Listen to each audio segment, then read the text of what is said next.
దీని కింద మట్టి ఉందని చెప్పేసి ఇట్లా తీస్తున్నా, రేకు ఉంచుకోయింది.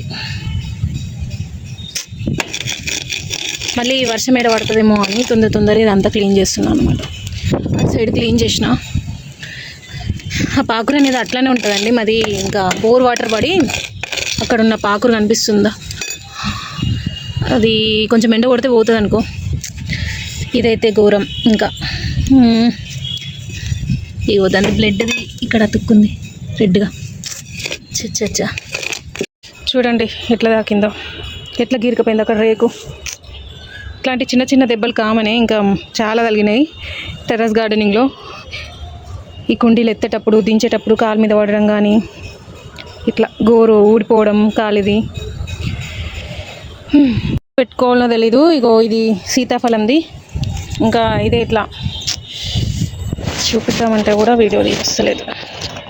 కొంచెం ఇట్లా పెట్టుకున్నా, కొద్దిసేపు అయిన తర్వాత ఊడుస్తాయి ఇదంతా. ఇది మా పిల్లలు ఆడుకోవడానికి చిన్న ఉయ్యాలలా వేసుకున్నారు వాళ్ళు.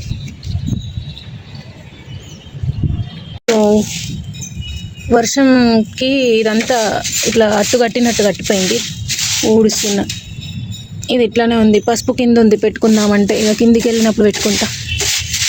చూడండి, మేము వైట్ పెయింట్ వేయించినాము, అది పోతుంది.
గాలి ఫుల్ వస్తుంది.